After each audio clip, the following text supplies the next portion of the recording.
vous êtes bien sur la chaîne YouTube de Motomag, la seule chaîne 100% sans langue de bois, même quand il s'agit de parler de moto à deux avec Nico. Bonjour Nico, notre community manager. Débutant en moto, c'est quoi? Le compteur est où? 12, 13, 15 motos? T'en as essayé combien? Ouais, on approche les 15, ouais. On approche les 15. L'expérience en béton armé qu'on est en train de lui faire aux jeunes garçons, là, c'est quand même étonnant. Et on va donc continuer ces découvertes de moto à deux par Nico, jeune permis à deux, qui va nous dire tout le bien qu'il pense ou pas de ces deux motos. Moi, j'ai quand même une question, Nico, quand j'étais jeune, c'est-à-dire il y a fort longtemps, je roulais en 125 DTLC, un 2 temps, magique. Et pour moi, le gros 4 cylindres, tel qu'on les a ici devant nous, c'était un peu le truc ultime qui faisait super rêver. Toi, tu as passé ton permis sur une MT-07, c'est ça? Exactement. Est-ce qu'un gros 4 cylindres, ça te faisait rêver, ou est-ce que tu regardes ça de manière un peu ni chaud ni froid? Alors oui, les vieux 4, parce que bon, j'ai des goûts vieux, le vieux 4 cylindres de type CBR 1000 rouge et blanc de 1989, clairement ça me faisait rêver. Ouais, et ça non? Alors ça non, mais c'est une question d'esthétisme. D'accord.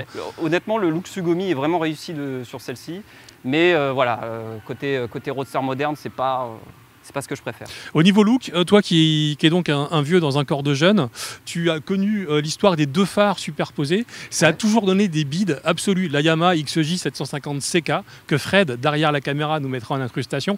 La Voxan VX10, des bons gros nanars. Moi, je suis assez étonné. Je trouve qu'ils ont plutôt bien réussi leur coup avec les deux petits phares, là, les uns sur l'autre. Et tu disais, toi, tu préfères la Suzuki? Alors moi je préfère esthétiquement. La Suzuki esthétiquement. Il faut se faire au phare. C'est vrai que c'est assez particulier, cette espèce de phare longiligne. En même temps, quand tu es dessus, tu le vois pas. Voilà, exactement. Mais par contre, moi, ce qui m'a plu au début, au premier abord, je la trouvais moche. Mais au final, elle a quand même vraiment un beau profil. Et moi, elle me rappelle les mangas cultes de mecha japonais. Gundam, Macross. D'ailleurs, moi j'aime bien la katana, j'ai des goûts bizarres. Moi j'aime bien la katana, la nouvelle comme l'ancienne. Et il y a un mec à une station-service, il m'a dit mais c'est la nouvelle katana. Je lui ai dit non, ce n'est pas la nouvelle katana, même si visiblement c'est le même moteur. Voilà. C'est quasiment le même moteur. Alors on n'est pas là pour parler chiffon parce que finalement le look c'est très subjectif et on sait que Kawasaki a vendu des pelles de motos au look Sugumi, donc finalement ça appelait à la cible. Le 4 cylindres c'était quasiment nouveau pour toi, alors pas en voiture, tu as ta Corsa diesel, mais en moto c'était quelque chose d'assez nouveau puisque tu as roulé sur des bicylindres avec ton permis, tu es in love avec la CB500, ça on l'a compris, tu as apprécié la Météor, monocylindre, mais le gros 4 cylindres c'était nouveau pour toi, qu'est-ce que tu en as pensé? Tout nouveau. Moi je trouve ça merveilleux, c'est-à-dire que c'est d'une souplesse incroyable. Par exemple sur la Z900 en 6e on reprend à 35 km/h, il n'y a aucun problème, c'est d'une polyvalence assez impressionnante. Voilà, donc moi j'aime beaucoup. Après ça manque peut-être, en tout cas sur la Z900 ça manque un peu de caractère. N'oublie pas qu'elles sont bridées à deux, à 47 chevaux, voilà. C'est-à-dire qu'elles font même pas la moitié de leur vraie puissance, parce que tu as la version full A2 qui fait 95 chevaux, et là en full sur une GSX 6000 tu es à 150, tu vois. Oui voilà, c'est ça, c'est-à-dire que en fait quand je dis manque de caractère, c'est-à-dire qu'il n'y a pas le fameux coup de pied au cul du bicylindre quand on avoine. Là c'est assez linéaire, c'est assez lisse, mais c'est très agréable. Toi tu as ressenti des coups de pied au cul sur des bicylindres A2? Bah écoute, oui. Ouais. C'est merveilleux. Sur une CB500, tu as ressenti des coups de pied? Bien sûr. C'est merveilleux. Tu nous diras quelle drogue tu prends.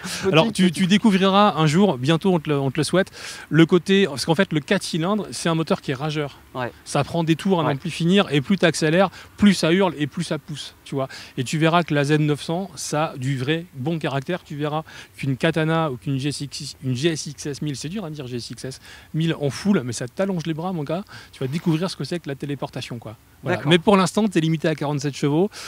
Outre la souplesse, est-ce que la sonorité, ça t'évoque quelque chose? Ça t'évoque tes grosses motos? Ça t'évoque quoi ces machines? Alors ouais, ça m'évoque en fait les mecs au loin qui tartinent sur les autoroutes à 23 h le soir, on entend un espèce de chant mélodieux qui monte dans les tours, voilà ce que ça m'évoque. Mais oui, non, c'est des sons magnifiques en fait. Et ça te plaît? Ouais, ça me plaît beaucoup, bien sûr. Au niveau caractère moteur, il y a des différences ou pas? Parce qu'on est sur deux 4 cylindres, à peu près la même cylindrée, 950 d'un côté, 1000 de l'autre, limité à 47 chevaux, le couple du coup est disponible très bas. C'est frustrant, ça ne l'est pas? Qu'est-ce qui change? Non, pas du tout. Je n'ai pas été frustré à un seul moment en fait. Moi j'ai trouvé qu'il y avait tout ce qu'il fallait et en fait ces motos sont tellement polyvalentes qu'on a tout le temps de quoi faire sous la poignée, sans jamais dépasser les limites légales. Donc moi je trouve ça très bien. La Kawa est bien bridée? Alors la Kawa, je trouve que c'est bien bridé. Jamais j'ai été en tout cas en manque de puissance ou de couple. J'ai trouvé ça très agréable, très polyvalent.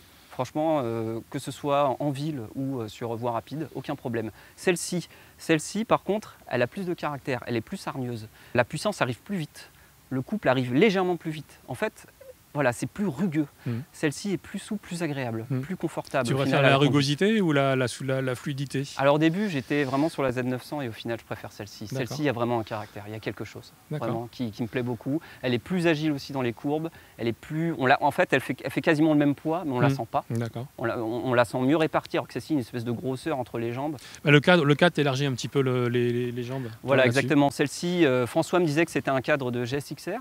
Oui. Voilà, donc alors peut-être que c'est ça, c'est cette espèce de moto, ancienne moto redessinée récente, qui fait que voilà, il y a un ADN sportif qui me plaît un peu plus hargneux. Au niveau prise en main, tu as roulé donc sur MT-07, ton permis, tu as roulé sur CB500, des petites motos, globalement pas les trucs qui font peur. Là, on passe sur une moto qui est lourde, elles font toutes plus de 210 kg, à 3 kg d'écart, c'est dans la nuance, mais il y a plus de 210 kg. Ouais. Est-ce qu'à un moment, leur largeur au niveau du moteur, du réservoir, ça t'a gêné? Est-ce que le poids, l'encombrement, ça t'a gêné sur la route, en ville ou même lors de manœuvres de stationnement? Alors non, par contre sur la Z900, c'est vrai qu'à allure lente, on ressent un poids entre les jambes. On ressent quelque chose qui peut déstabiliser, mais la stabilité fait que ça reste très correct. Par contre, celle-ci, moi je suis impressionné. Moi je lis la fiche technique, elle fait 215 kg je crois. On ne sent pas le poids, j'ai l'impression d'être sur un roster qui fait 190 kg. D'accord. Voilà, après c'est mon ressenti, mais je la trouve très très équilibrée en poids. Au niveau frein, suspension, tenue de route, alors tu les as pas poussés dans leur retranchement évidemment, mais non. Tu as senti des choses, des nuances ou c'est à peu près de la bonne cam dans les deux cas? Non, c'est de la bonne cam dans les deux cas, mais je donne ma préférence pour la Suzuki qui est beaucoup plus agile en fait dans les courbes, qui est beaucoup plus agréable en fait à emmener de par déjà la finesse de son réservoir et de la répartition du poids. Il y a quelque chose qui est vraiment calibré en fait pour engager les courbes, alors que celle-ci, elle est un peu plus lourdos, un peu plus pataude. Très bien. Tu gagnes au loto, il y en a une qu'on te donne, tu prends laquelle? Alors, moi je pense que je prends la GSXS. Elle fait 1000 € de plus que la Kawa. Sont-ils justifiés, mon cher Nico? Non, ils ne sont pas justifiés. Ils sont pas justifiés, c'est-à-dire qu'elle coûterait 1000 € de moins que la Z900, je prendrais celle-ci. Mais là, à 1000 € de plus, j'hésiterais. J'hésiterais avec la Z900. Parce que le tableau de bord est-il lisible? Alors déjà, le LCD est de mauvaise qualité. Après, j'aime bien le design rétro. Oui, ça te rappelle les radios réveil de ta jeunesse, mais il est quand même illisible, tu vois. Ouais, il est difficilement lisible, mais j'aime bien le design. Par contre, effectivement, ouais, niveau finition, niveau matériaux, le tableau de bord, il n'y a pas d'IMU, il y a des tas de choses en fait. La Z900 est mieux équipée au final. Donc je ne comprends pas en fait ces 1000 € de plus que la Z. Donc ça me ferait hésiter. Par contre, 1000 € de moins, je prends celle-ci. Ouais. Bon, et à tarif égal? Là, c'est un peu compliqué. Non, en fait, en toute réalité, c'est vrai que les 1000 € d'écart de la SUS sont un peu difficiles à comprendre quand tu vois le niveau de prestation et quand tu vois l'équipement de la Kawasaki. Ouais, je suis d'accord. Voilà. Elle a une natte, elle a des bottes Alpinestar noires et blanches, elle est en alternance d'école de journalisme à la rédaction de Moto Magazine, c'est Nadège. Elle est jeune, elle n'a plus le permis A2, elle est déjà en permis A. Elle roule en CB500. Et on lui a fait tester ces motos. Nadège vient donc te mettre entre nous deux. Alors toi, on aurait pu te filer les motos de 125 et 150 chevaux. Tu aurais découvert ta natte là, qui flotte dans le vent comme ça sur le premier coup de gaz. Tu as roulé sur les motos A2. Est-ce que toi, alors si tu te remets quelques mois en avant, au moment où tu étais A2, est-ce que ce gabarit, ce type de moto t'aurait plu, ou est-ce que c'est un peu intimidant pour des questions, je sais pas, de poids, de hauteur, de tout ça? Je serais revenue 2 ans en arrière. Non, la Kawa m'aurait pas impressionnée. Par contre, la Suzuki, comme disait Nico tout à l'heure, elle en voit beaucoup plus, elle est plus rageuse. Et je pense que j'aurais eu un ch'touille plus peur sur celle-là il y a 2 ans en arrière. Mais la Z900, pas du tout. Non, moi, au contraire, je la trouve super bien. Alors, est-ce que c'est parce qu'on est plus petite? J'en sais rien. Je sais pas, mais je suis beaucoup plus à l'aise sur ces Z900, quoi. Au niveau hauteur de selle, prise en main des commandes, douceur de l'embrayage, tout ça, tu étais à l'aise? La Suisse a un embrayage un peu brutal, c'est plus difficile à doser. Ouais, je suis pas bien grande, c'est assez loin pour moi, donc rapidement j'ai mal à la main sur la Suzuki comparé à la Z900 Kawa qui, comme dans du beurre, j'ai envie de dire, c'est super facile en fait, on se pose pas trop de questions. Ça réagit bien et on se préoccupe pas, et je me dis si c'est une moto pour faire de la ville, ce que je fais souvent, bah sans hésiter la Z900 parce que je peux être restée concentrée sur le trafic et je me dis pas attends, la poignée elle est super loin, faut que je me décale, faut que ceci, faut que cela. Non, il n'y a pas de prise de tête, c'est quand même relativement agréable à conduire. Elle est moins chère, elle est plus facile, c'est donc le meilleur choix. Pour moi, oui. C'est bien, vous n'êtes pas d'accord entre vous, donc ça c'est cool, ça amène de l'eau au moulin en vrai, et au débat. Je suis d'accord avec elle, c'est vrai c'est le meilleur choix parce qu'elle est moins chère et mieux équipée et plus souple, bien sûr. Mais je me dis, la raison va à la Kawa. La petite Nadège d'avant, beaucoup plus simple à conduire. Bon, elle est un peu lourde, certes, mais bon, on est face à un 4 cylindres, il faut bien qu'à un moment donné, il y ait du poids. Mais sans hésiter, la Z900, la Suze, bon, moi, le look, j'aime pas. Le tableau de bord, j'aime pas. Le frein, je le trouve trop dur. L'embrayage est trop dur. Elle est un chouille trop haute. Et même pour freiner avec mes petits pieds, j'ai un peu de mal à me stabiliser. Donc, non, Z900... Donc, à toutes les débutantes ou les filles de ton gabarit, tu conseillerais la Z900? J'aurais tendance à leur dire essayez la Z900, faites-vous vraiment un grand tour pour faire un bon choix, mais je pense que la Z900 est quand même mieux. Alors vous voyez, ils ne sont pas d'accord entre eux. Dites-nous dans les commentaires ce que vous préférez. En tant que vétéran de la moto, tu nous dis tu donnes Parce que moi, je suis pas à deux, moi, tu sais, donc ces trucs-là. Ouais, mais donne-nous ton avis. T'as roulé les deux. J'ai roulé les deux et en fait, je suis un peu embêté, figure-toi, parce que comme je t'ai dit en intro, quand j'étais jeune, j'ai eu des cheveux à une époque, t'imagines le truc, même pas aussi long que toi, mais quand même. Je roulais en 125, comme je te l'ai dit, je voyais ça et ça me faisait kiffer, la sonorité, le gabarit, le 4 cylindres. Voilà. Et là, en fait, je vais t'avouer que je me suis en fait un peu emmerdé au guidon de ces deux motos, alors que je m'emmerde pas sur une Météor, par exemple, tu vois, une CB500. Okay. Pourquoi? Parce que moi, je vois surtout ce qui manque. C'est-à-dire que je vois effectivement que la Suze a moins d'allonge, dès 6000 tours, elle a tout dit. La Kawa arrive à prendre 8000 sur les premiers rapports, mais il manque quand même quelque chose. Moi, je trouve que pour doubler en 6e, les perfs, toi, quand tu es habitué à des gros 4 cylindres, ça tartine tout de suite.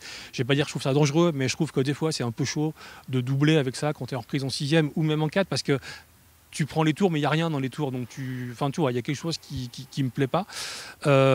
J'avoue que je reconnais la chance qu'ont les jeunes d'avoir ça, parce que j'ai toujours détesté la Z. Les Z750 et 800, c'était des putains de merguez. J'en ai essayé des wagons, parce qu'à l'époque où c'était à la mode, j'étais essayeur moto, donc tous les mois j'avais un comparo avec une Z. C'était mal suspendu, tu avais zéro feeling. Je détestais cette merde. La 900, c'est une très bonne Z. Ils ont tout amélioré. Elle est confort, le moteur est cool, le châssis est bien, donc c'est une très bonne moto. Suze, franchement, il y a des petits défauts de feeling, d'embrayage, de choses comme ça. Mais le moteur, tu as vraiment ce côté gros 4 cylindres avec du gras, du couple là tout de suite, qui est très sympa, mais il y a moins d'allonge encore là-dessus que sur l'autre. Moi, sincèrement, j'aurais plutôt envie de commencer sur une plus petite moto de laquelle je sortirais tout le potentiel, que d'avoir une grosse moto où je vois qu'il en manque quand même la moitié et ça m'emmerde un peu. Voilà. Néanmoins, c'est statutaire, c'est des belles motos. Je pense que tu débutes, tu as ça, tu la poses devant tes potes ou devant un café, quand même, tu arrives dans la place, quoi, tu vois. Je sais pas si on dit ça aujourd'hui, les jeunes. Et donc, dans la place. Tes parents disent ça. 90, tes parents disent ça, tu vois. Et voilà. Et puis, il y a l'écart de prix que je comprends pas sur la Suze. Là, c'est vrai que c'est compliqué. Très bien, Philippe, merci beaucoup. Merci on se retrouve bientôt pour une autre émission à deux avec nos jeunes. Ils n'y connaissent rien, mais ils vous disent tout sur la moto à deux. Soyez prudents d'ici la prochaine fois. C'est pas ça, c'est vrai, hein. Tu vois. Soyez prudents d'ici la prochaine émission. Il y en a plein d'autres sur Motomac. Bisous sur le casque. À très bientôt.